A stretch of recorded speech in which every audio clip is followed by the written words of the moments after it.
Hello everyone, I am Isha. Welcome to all in my new another video. Now we start chapter number 2 polynomials class 10. So आज हम polynomials का introduction करेंगे. polynomials होता क्या है ये हमने क्लास 9th में भी पढ़ा हुआ है.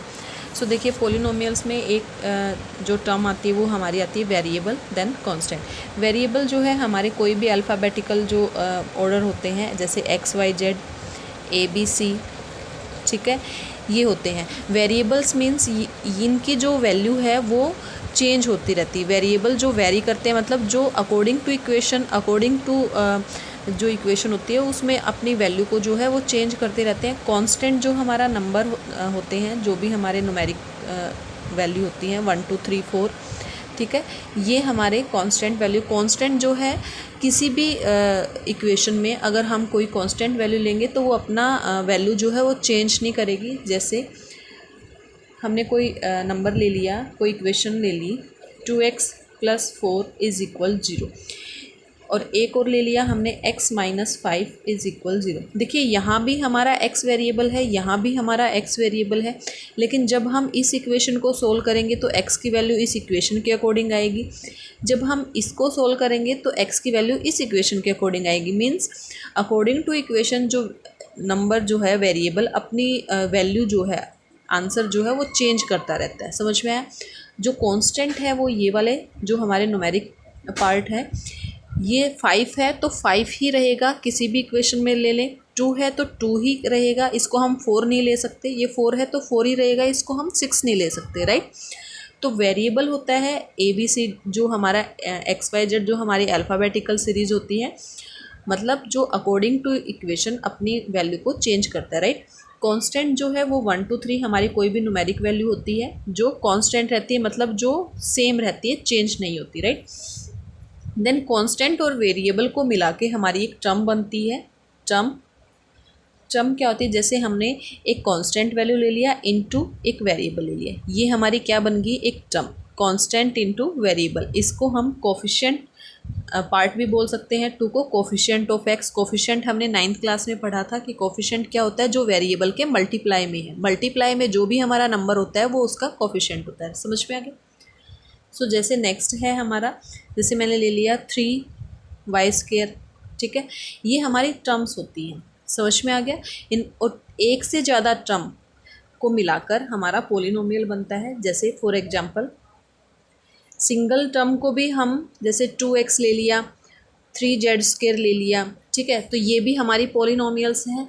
और एक से ज़्यादा टर्म को अगर हम लिख देते हैं ऐड करके, ठीक है, तो ये भी हमारी पोलिनोमियल होती है. इसमें एक से ज़्यादा टर्म को ऐड किया है 1 2 3, इसमें 3 टर्म्स को हमने ऐड किया है, तो ये भी हमारी क्या है?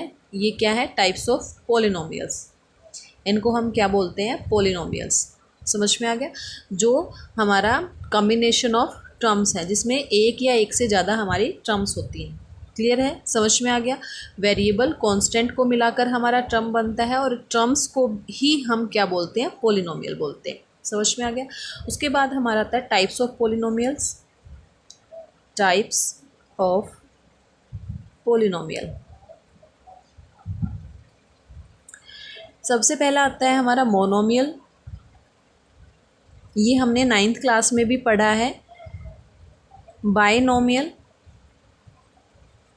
And trinomial. देखिए मोनोमियल क्या होता है, बाइनोमियल क्या होता है और ट्राइनोमियल क्या होता है. मोनोमियल में क्या होता है? जो सिंगल टर्म है हमारी, सिर्फ सिंगल टर्म. समझ में आ गया? जिसमें सिर्फ सिंगल टर्म हो, एक ही टर्म हो, इसके एडिशन में कुछ नहीं है. समझ में आया? Single term. जैसे 10, ये भी हमारी सिंगल टर्म है, तो ये जो है हमारी मोनोमियल होती है. बाइनोमियल मतलब जिसमें 2 टर्म को हमने ऐड या सब्ट्रैक्ट किया है, जैसे 2x + 1 या फिर 3z - 4. समझ में आ गया? या फिर 2x + 3y. समझ में आ गया? जिसमें एक से ज़्यादा टर्म को हमने ऐड या सब्ट्रैक्ट किया है उसमें होता है हमारा बाइनोमियल. इसमें 2 टर्म का यूज़ हुआ है. और प्लस और माइनस को हम बोलते हैं एक्सप्रेशंस. मतलब इसमें प्लस माइनस मल्टीप्लाई डिवाइड इनको हम क्या बोलते हैं? टर्म्स के अंदर पोलिनोमियल में इनको हम क्या बोलते हैं? एक्सप्रेशंस. समझ में आया? नेक्स्ट होता है हमारा ट्राइनोमियल, जिसमें थ्री टर्म्स को हमने ऐड या सब्ट्रैक्ट करा है, मतलब कम्बिनेशन ऑफ थ्री टर्म, जैसे 3x² प्लस 2x माइनस 5, ऐसे।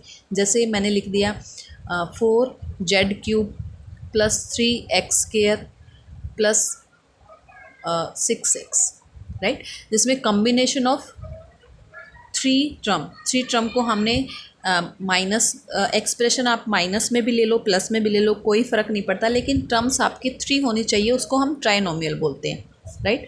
और जिसमें हमारी 4 टर्म होती है, जैसे 4x plus 3y plus 2z plus 9b, इस तरीके से इसमें हमारी 4 टर्म होगी, मतलब 3 टर्म से ज़्यादा हो गई, ठीक है, उसको हम पोलिनोमियल्स ही बोलेंगे। क्या बोलेंगे इसको? पोलिनोमियल। समझ में आ गया? जिसमें सिंगल टर्म का यूज़ है उसको मोनोमियल, 2 टर्म्स का यूज हुआ है बाइनोमियल, 3 टर्म्स का यूज हुआ है ट्राइनोमियल, 3 से ज़्यादा जितने भी टर्म्स हैं किसी इक्वेशन में तो उसको हम पोलिनोमियल ही बोलेंगे, ठीक है।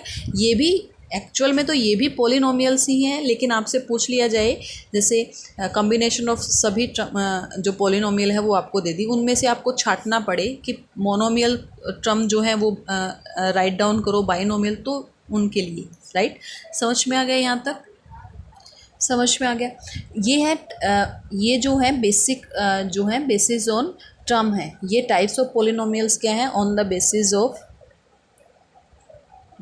ऑफ टर्म, कि टर्म के अकॉर्डिंग जो है टाइप्स जो पोलिनोमियल्स के टर्म्स के अकॉर्डिंग कौन से होते हैं? Monomial, binomial and trinomial, terms के अकॉर्डिंग, ठीक है। क्योंकि हम टर्म से ये फाइंड करते हैं, एक टर्म का यूज हुआ है तो मोनोमियल है, 2 टर्म का यूज हुआ है तो बाइनोमियल है, 3 टर्म का यूज हुआ है तो ट्राइनोमियल है। तो टाइप्स ऑफ पोलिनोमियल्स किसके बेस पे हैं? ये टर्म्स के बेस पे। समझ में आ गया यहाँ तक? इसके बाद नेक्स्ट टाइप पोलिनोमियल का आता है on the basis of degree, ठीक है। डिग्री के अकॉर्डिंग देखिए, डिग्री क्या होती है? हाईएस्ट पावर होती है किसी भी पोलिनोमियल की। मैं यहाँ पर एक बार करके दिखा देती हूँ आपको। डिग्री क्या है? हाईएस्ट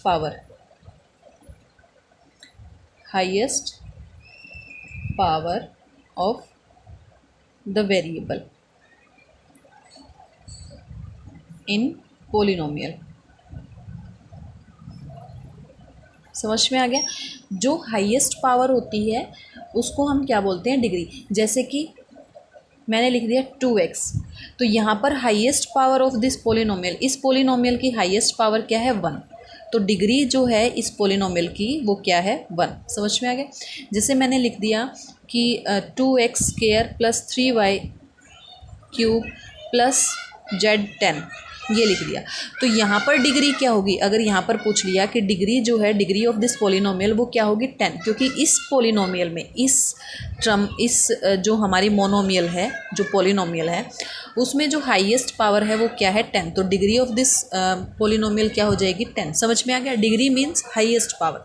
और उसी के बेसिस पे, डिग्री के बेसिस पे पोलिनोमियल्स के जो टाइप हैं वो कौन से होते हैं? हमारा एक होता है लीनियर,